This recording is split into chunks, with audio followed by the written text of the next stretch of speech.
Min-Jun woke to the familiar gnawing in his stomach, a constant reminder of the food shortages plaguing his village.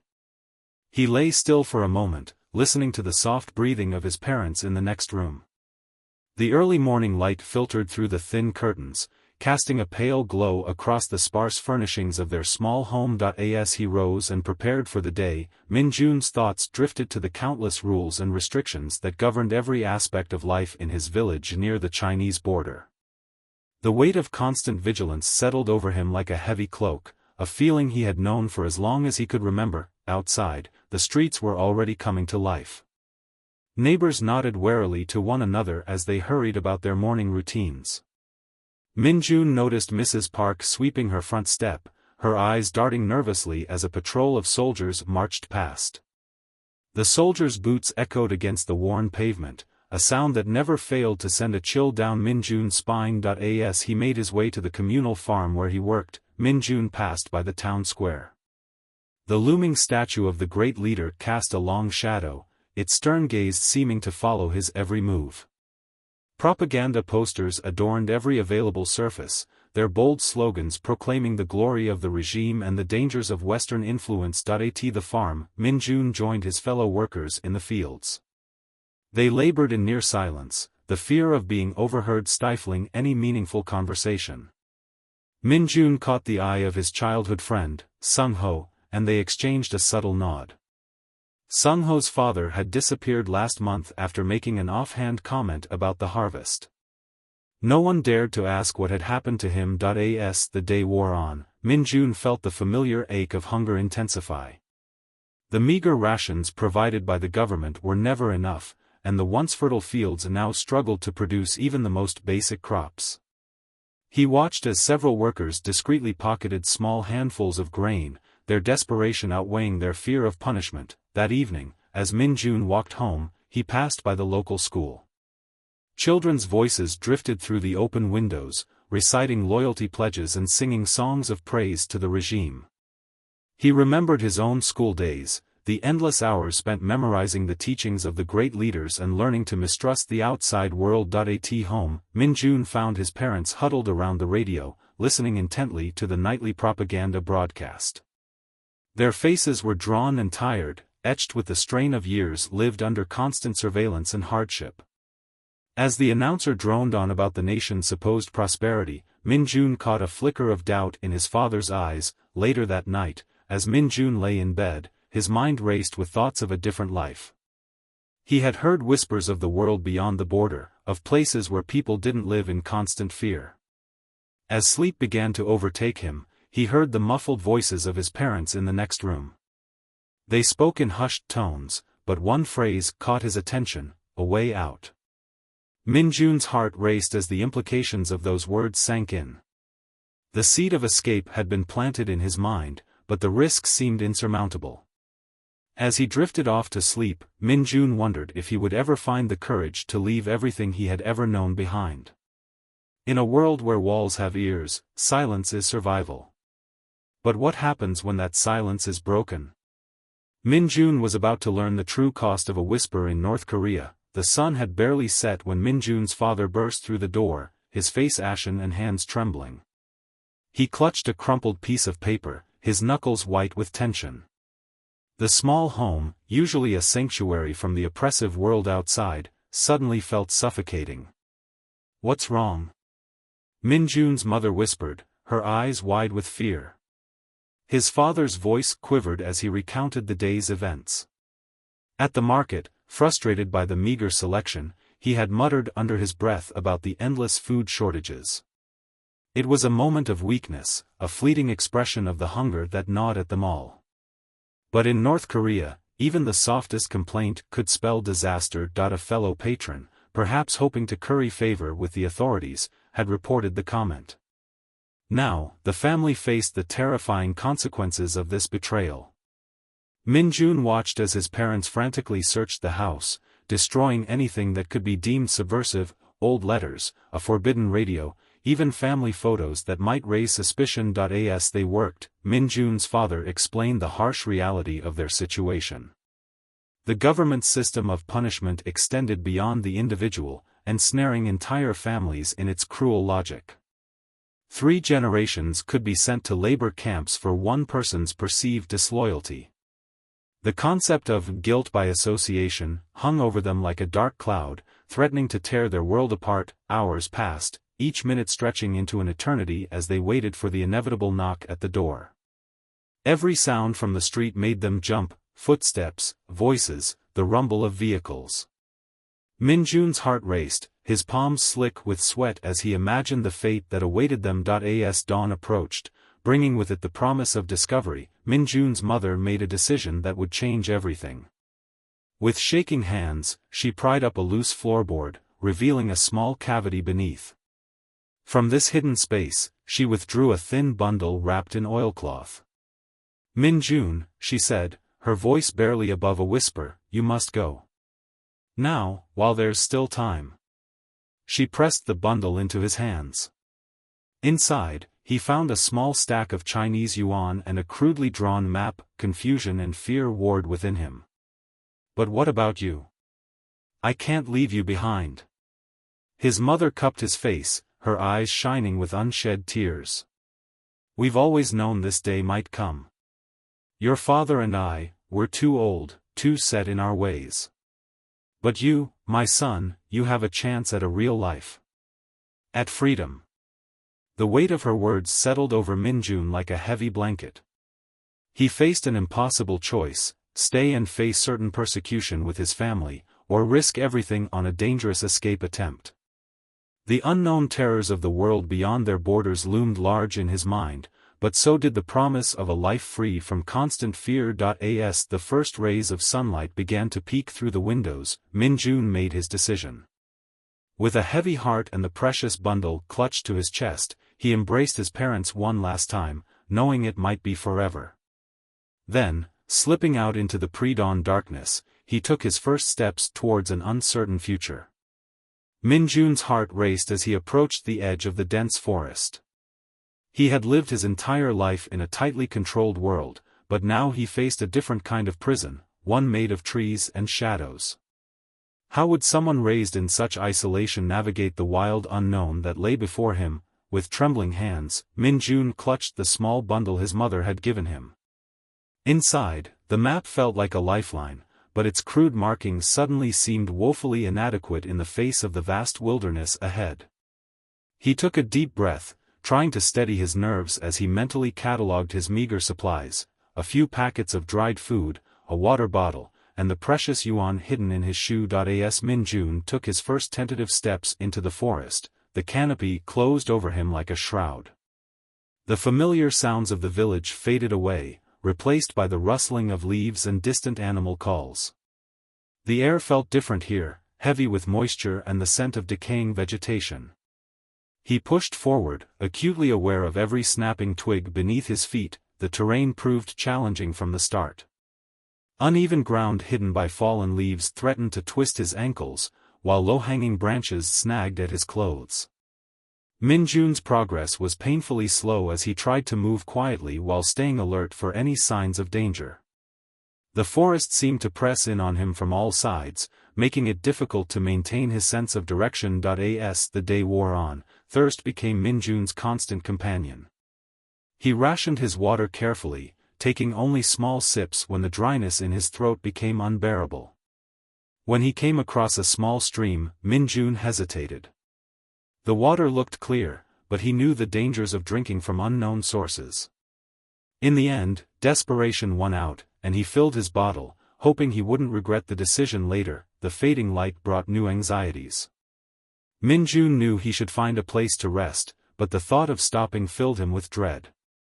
Every shadow seemed to hide potential threats: wild animals, border patrols, or even other desperate souls fleeing the regime. He pushed on, his exhausted mind playing tricks on him in the growing darkness. Suddenly, a distant voice cut through the forest sounds. Min-Jun froze, his heart pounding so loudly he was sure it would give him away. The voice came again, closer this time, accompanied by the crunch of boots on dry leaves. "Border guards."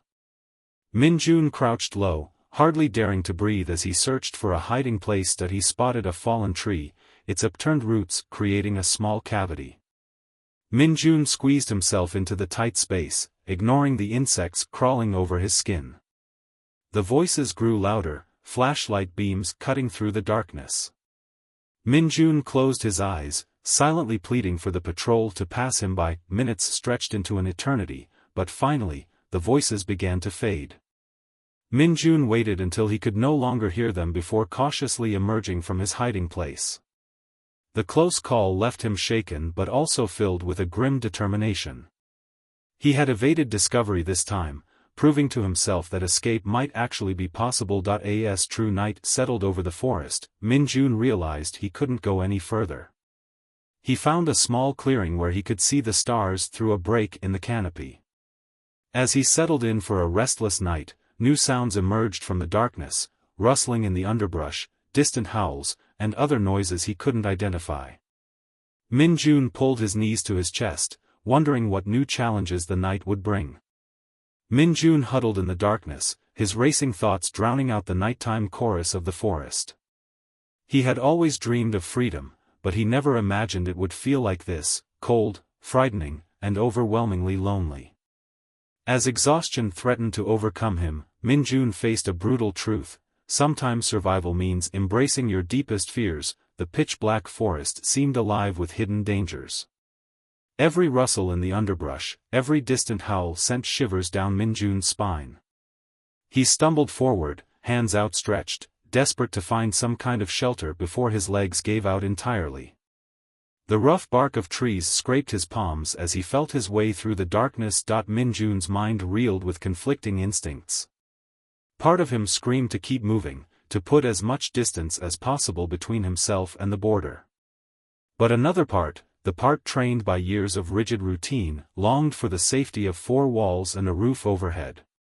He compromised by stopping frequently, pressing himself against tree trunks and holding his breath at the slightest sound. As the night wore on, exhaustion began to take its toll. Min-Jun's steps became unsteady, his reactions sluggish. He tripped over unseen roots, barely catching himself before falling face-first into the leaf litter. The forest floor, damp with evening dew, seeped coldness into his bones. Min-Jun's thin jacket offered little protection against the chill. Suddenly, a twig snapped nearby, the sound unnaturally loud in the quiet forest.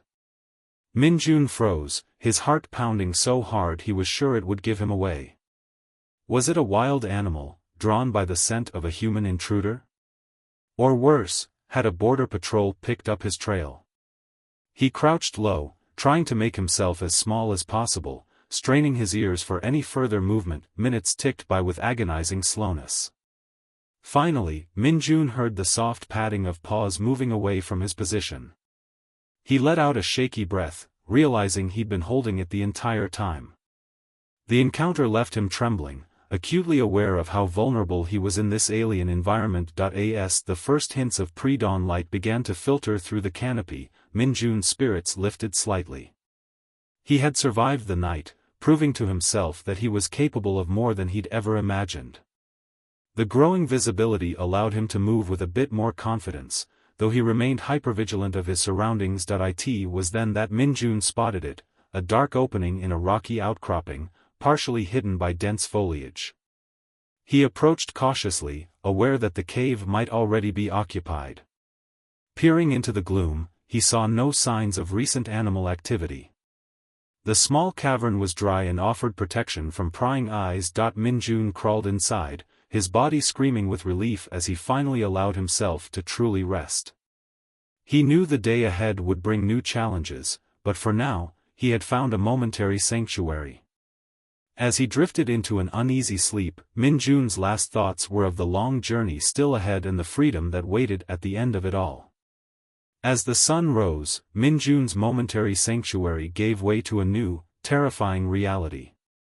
The path to freedom lay before him, but it was paved with an invisible threat that could end his journey with a single misstep.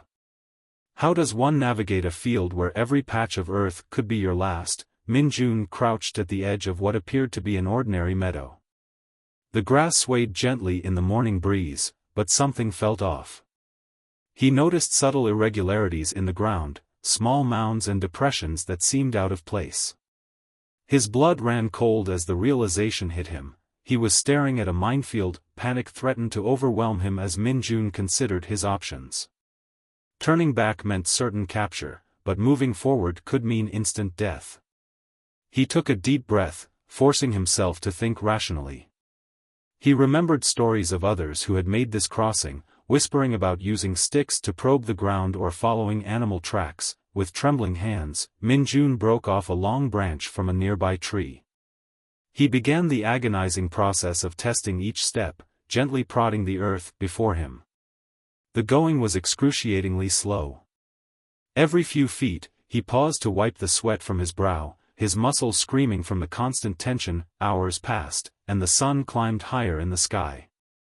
Min-Jun's progress was measured in inches, each step a small victory against the hidden danger beneath his feet. His mind raced with thoughts of the various types of mines that might be buried here, anti-personnel devices designed to maim rather than kill, ensuring a slow and painful death for those unlucky enough to trigger them. As he inched forward, Min-Jun couldn't help but think of the long-lasting impact these minefields had on border regions. Even if he made it across, how many innocent people would fall victim to these hidden killers in the years to come? Farmers tending their fields, children playing. The thought made his stomach churn. The physical toll of moving with such extreme caution began to wear on Min-Jun. His back ached from being hunched over, and his arms trembled from the constant probing of the ground. Thirst clawed at his throat, but he dared not reach for his water bottle, fearing any sudden movement might upset his precarious balance. As the afternoon wore on, Min-Jun noticed the grass thinning out. Hope surged through him. Could he be nearing the edge of the minefield? He forced himself to maintain the same careful pace, knowing that a single moment of carelessness could cost him everything. Finally, after what felt like an eternity, Min-Jun's probing stick met solid, undisturbed earth. He had made it. Collapsing to the ground, he allowed himself a moment of pure relief.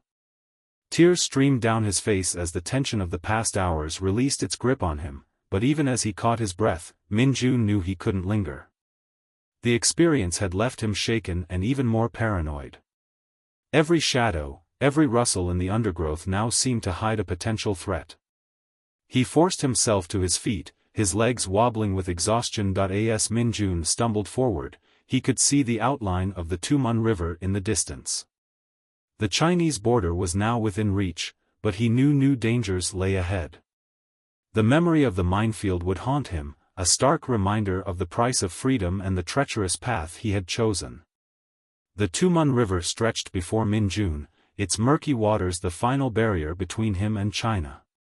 Freedom was tantalizingly close, separated from him by just a few hundred meters of flowing water. Yet as he gazed at the river, its current seemed to whisper warnings of hidden dangers. Min-Jun had escaped the watchful eyes of North Korean guards, but could he outwit the river itself? Min-Jun crouched behind a cluster of reeds, catching his breath and surveying the scene. The early morning mist hung low over the water, providing some cover but also obscuring potential threats. He knew he had to move quickly. The longer he lingered, the greater the chance of discovery. With trembling hands, Min-Jun removed his shoes and socks, tucking them into his shirt. He tested the water with his toe, wincing at the biting cold. The shock of it seemed to awaken every nerve in his body, heightening his already frayed senses. Taking a deep breath, Min-Jun waded into the river. The current immediately tugged at his legs, stronger than he had anticipated. He moved slowly, feeling for stable footing on the slippery riverbed. Each step was a battle against the flow, and the icy water quickly numbed his feet and legs. As he reached deeper water, Min-Jun began to swim, his movements clumsy with exhaustion and fear. The current pulled at him relentlessly, threatening to sweep him downstream. He struggled to keep his head above water, gasping for air as waves splashed over his face. Halfway across, Min-Jun's muscles began to cramp from the cold and exertion. Panic clawed at his throat as he realized how easily the river could claim him. He thought of his parents, of the life he was leaving behind, and found a reserve of strength he didn't know he possessed. Suddenly, a distant shout cut through the sound of rushing water. Min-Jun's heart hammered in his chest as he realized border guards must be nearby. He couldn't tell which side of the river the voices were coming from, but he knew discovery would mean certain death, or worse. With renewed desperation, Min-Jun pushed forward. His lungs burned, his limbs felt like lead, but the opposite bank was now visible through the thinning mist. As he neared the Chinese side, the water became shallower, allowing him to find his footing once more. Min-Jun stumbled onto the muddy bank, collapsing to his knees in exhaustion and relief. He crawled further inland, concealing himself behind a fallen tree. As he lay there, shivering uncontrollably, the magnitude of what he had just accomplished washed over him. He had done it. He had crossed the Tumen River and entered China. The immediate danger was past, but Min-Jun knew his journey was far from over. As the adrenaline faded, new fears began to creep in. He was now in a foreign land, without papers, without contacts, and with only a vague idea of where to go next. As the sun began to burn away the morning mist, Min-Jun forced himself to his feet. He couldn't afford to linger here, so close to the border. With one last glance at the river that had nearly claimed his life, Min-Jun turned and stumbled deeper into Chinese territory, towards an uncertain future. Min-Jun held his breath as the false bottom of the truck was sealed shut above him. The air grew thick and stale, but he dared not move. This was his first taste of the underground network that helped North Korean refugees navigate the treacherous path to freedom. As the truck rumbled to life, Min-Jun's mind raced with a mix of hope and terror. He had made it across the border, but China held its own dangers. He recalled the whispered warnings about China's policy of repatriating North Korean defectors. Discovery could mean a fate worse than death, being sent back to face the brutal consequences of his escape. The journey seemed to last an eternity. Every bump in the road, every stop and start of the engine sent waves of panic through Min-Jun's body. When the truck finally came to a halt and the false bottom was opened, he emerged on shaky legs into a dimly lit storage room. A middle-aged Chinese woman helped Min-Jun to his feet, speaking in hushed Mandarin he couldn't understand. She pressed a bundle of clothing into his arms and gestured for him to change quickly. Min-Jun complied, shedding his North Korean attire for nondescript Chinese clothes that would help him blend in. Over the next few days, Min-Jun was moved from safe house to safe house. Each location brought new faces, fellow defectors with haunted eyes and kind-hearted activists risking everything to help them. He learned to keep his head down when walking the streets, to avoid eye contact, and to never speak unless absolutely necessary. The constant fear of discovery wore on Min-Jun. Every police siren, every raised voice in the street sent his heart racing. He found himself scanning faces in the crowd, paranoid that North Korean agents might be searching for him. Sleep came in fitful bursts, plagued by nightmares of capture and the family he had left behind. Despite the danger, Min-Jun couldn't help but be amazed by the world he now found himself in. The abundance of food, the bright lights and tall buildings, it was like stepping into another universe. He watched in awe as people used smartphones and computers, technologies he had only heard whispers about in North Korea. As the days passed, Min-Jun's handlers began to discuss the next stage of his journey. South Korea was the ultimate goal, but getting there would involve crossing multiple borders and navigating complex diplomatic situations. The thought of more travel filled Min-Jun with dread, but he knew there was no turning back now. One evening, huddled in a small apartment with a group of fellow defectors, Min-Jun listened intently as an activist outlined the potential routes ahead. There was talk of fake passports, embassy visits, and the possibility of being granted refugee status in a third country. The complexity of it all made Min-Jun's head spin, but a small flame of hope burned in his chest. Freedom, true freedom, was within reach, if he could just hold on a little longer. As Min-Jun contemplated the dizzying array of escape routes, a chilling realization dawned on him: every path forward was paved with deception. How could he navigate this moral minefield without losing himself in the process? The underground network that had brought Min-Jun this far was vast and intricate, a web of activists, smugglers, and fellow refugees all working in the shadows. Each link in the chain was both a lifeline and a potential weak point. Min-Jun found himself constantly on edge, never sure who he could truly trust. From safe house to safe house, Min-Jun was shuttled across China. Each new location brought a mix of relief and renewed anxiety. He learned to memorize escape routes and cover stories, his mind a jumble of fake names and fabricated backgrounds. The weight of these lies pressed heavily on his conscience, but he reminded himself of the stakes. Truth, in this world, could be a death sentence. One evening, huddled in a dim room with a small group of defectors, Min-Jun listened as their handler outlined the next stage of the journey. There was talk of mountain passes in Laos, river crossings in Myanmar, and the possibility of seeking asylum at embassies in Thailand. Each option carried its own risks and ethical quandaries. Min-Jun's head spun as he tried to weigh the dangers against his desperate desire for freedom. As they traveled, Min-Jun caught glimpses of the China he had only dreamed about. Bustling cities with towering skyscrapers, highways filled with cars, and markets overflowing with food. But he couldn't fully appreciate these sights, always looking over his shoulder, always fearing discovery. The constant vigilance took its toll. Min-Jun's nerves frayed with each close call. Once, during a routine traffic stop, he huddled in the hidden compartment of a truck, barely daring to breathe as police questioned the driver. Another time, he froze in terror as he overheard a safe house neighbor discussing suspicious activity in the building. Despite the danger, Min-Jun found moments of unexpected kindness. A Chinese family who sheltered him for a week, sharing their meager meals and teaching him basic Mandarin phrases.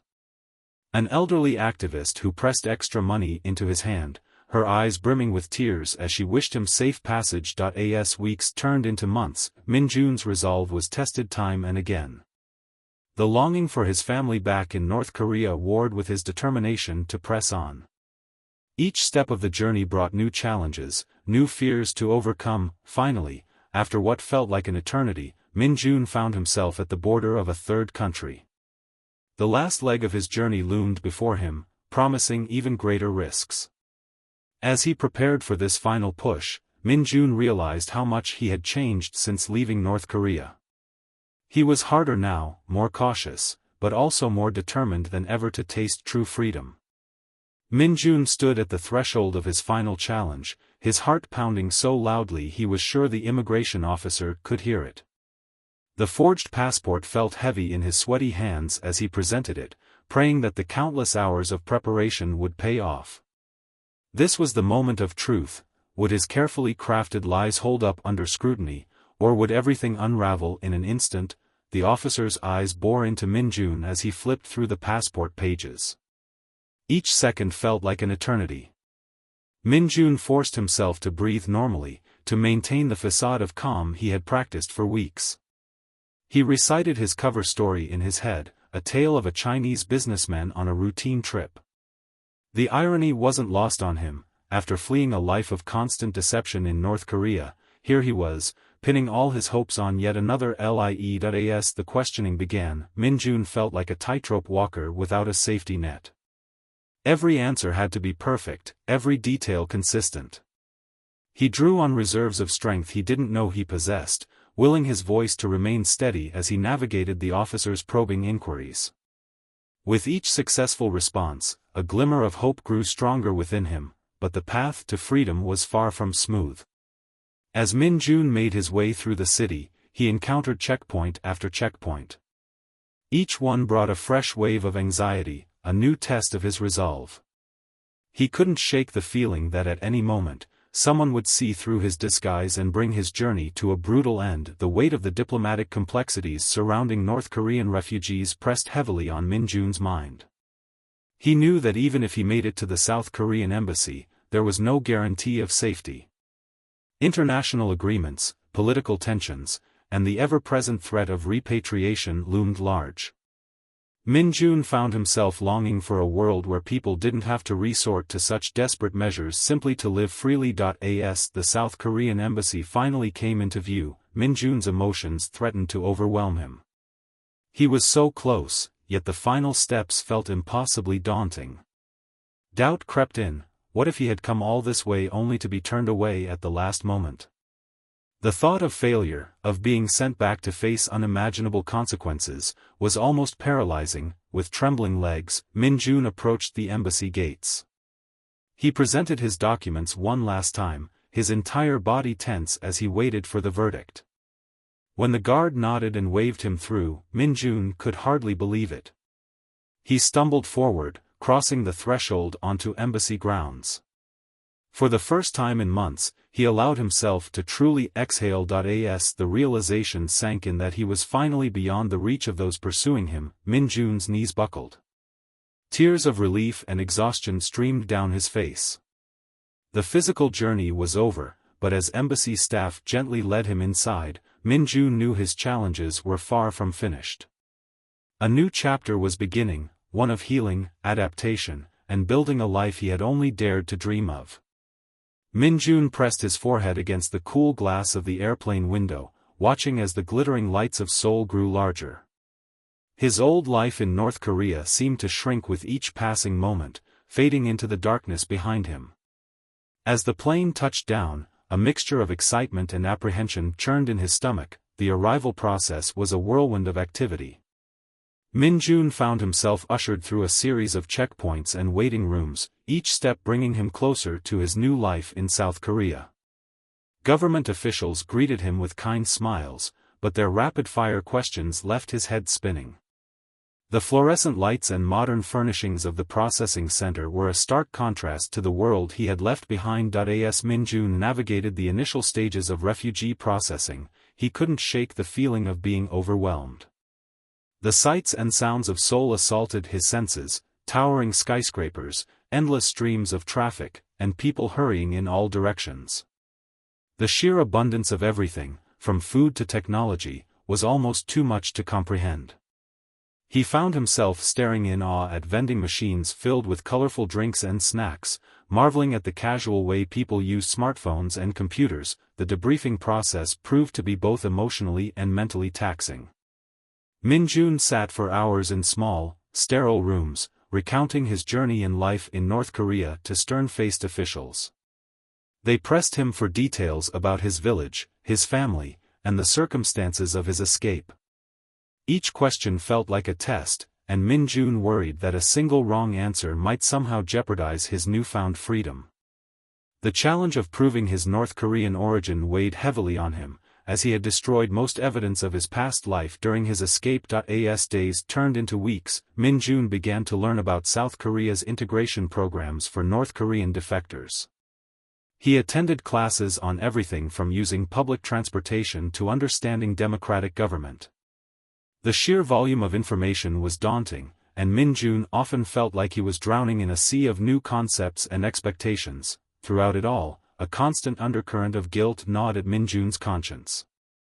As he settled into his new life, thoughts of his family left behind in North Korea haunted him. He wondered if they were safe, if they had faced repercussions for his escape. The weight of his decision to leave pressed down on him, even as he recognized the opportunities that now lay before him. Finally, after what felt like an eternity of interviews, classes, and paperwork, Min-Jun received his official South Korean identification card. As he held the small plastic rectangle in his hands, he felt a surge of conflicting emotions.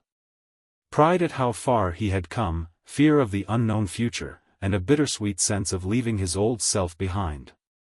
The ID card symbolized his new identity, but it also represented a profound loss of his homeland, his family, and the person he once was. As Min-Jun stepped out of the government office and into the bustling streets of Seoul, he realized that his journey was far from over. The hard-won freedom he had risked everything for now brought with it a host of new responsibilities and expectations. He took a deep breath, squaring his shoulders as he prepared to face the challenges that lay ahead in this new world. Freedom came at a price Min-Jun couldn't have anticipated. The crowded subway car suddenly felt suffocating, his breath catching in his throat. What ghosts from his past were chasing him through the neon-lit streets of his new home? Min-Jun gripped the handrail tightly, his knuckles white as the train hurtled through the underground tunnels of Seoul. The press of bodies around him, once a novelty, now felt oppressive. His heart raced as memories of his harrowing escape flooded back, the dark forests, the icy river, the constant fear of discovery. He closed his eyes, trying to steady his breathing, but the gentle sway of the train only reminded him of hiding in the false bottom of a smuggler's truck. As the days turned into weeks, Min-Jun found himself struggling to adjust to his new life. The bright lights and busy streets of Seoul, which had initially filled him with wonder, now seemed overwhelming. He jumped at sudden noises and found himself constantly looking over his shoulder, half expecting to see North Korean agents in pursuit. Finding employment proved to be a daunting challenge. Min-Jun's lack of formal education and limited understanding of South Korean society left him at a disadvantage. He applied for countless jobs, only to face rejection after rejection. Some employers were wary of hiring a North Korean defector, fearing complications or cultural misunderstandings. Others simply couldn't understand the gaps in his resume or the skills he lacked. The social barriers were equally difficult to navigate. Min-Jun found himself struggling to connect with his South Korean peers. His accent marked him as different, and cultural references often flew over his head. He felt caught between two worlds, no longer part of North Korean society, but not fully accepted in the South. The loneliness was at times overwhelming, compounded by the guilt he felt for leaving his family behind. As the weeks wore on, Min-Jun began to recognize the signs of trauma in himself. Nightmares plagued his sleep, vivid recreations of his escape or imagined scenarios of capture. He found himself easily startled and prone to mood swings. Simple tasks like going to the grocery store could trigger anxiety attacks, the abundance of choices reminding him of the scarcity he had left behind. Despite these struggles, Min-Jun was determined to build a new life for himself. He enrolled in language classes, working tirelessly to soften his accent and expand his vocabulary. He spent hours in the local library, poring over books and newspapers, trying to fill the gaps in his knowledge of history and current events. At night, he would light a small candle, a private ritual to honor the family he had left behind and the life he once knew. Min-Jun's breakthrough came when he discovered a support group for North Korean defectors. For the first time since his arrival, he found himself surrounded by people who truly understood his experiences. The group became a lifeline, a place where he could share his fears and frustrations without judgment. As he listened to others' stories of struggle and triumph, Min-Jun began to feel less alone. As the months passed, Min-Jun slowly began to find his footing in his new world. The panic attacks became less frequent, and he started to appreciate the freedoms of his new life. Yet, as he adapted, a new desire began to take root. Min-Jun found himself thinking of ways he could help others like himself, to ease their transition and give them the support he had so desperately needed. With this new sense of purpose, Min-Jun took his first steps towards not just surviving in his new home, but truly living. Min-Jun stood before the audience, his heart racing as he gripped the edges of the podium. The room was packed with journalists, human rights activists, and curious onlookers. He took a deep breath, steadying himself as he prepared to share his story for the first time. The decision to become an advocate for North Korean human rights hadn't come easily. Min-Jun had spent months grappling with the fear of putting his family at risk. Every time he considered speaking out, he was haunted by images of his parents facing retribution for his actions. But as he settled into his new life in South Korea, he couldn't shake the feeling that he had a responsibility to those he'd left behind. As Min-Jun began to speak, his voice trembled slightly.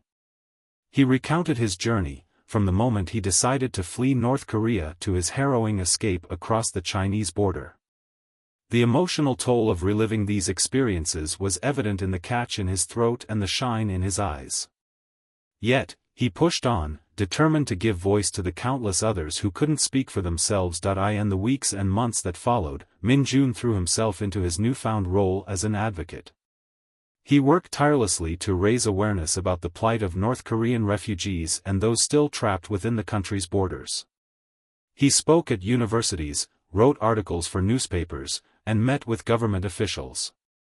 Each time he shared his story, he felt a mix of pain and purpose. Min-Jun learned about the complex web of international efforts to address the North Korean human rights crisis. He discovered organizations working to smuggle information and aid into the country, and others focused on helping refugees resettle in South Korea and beyond.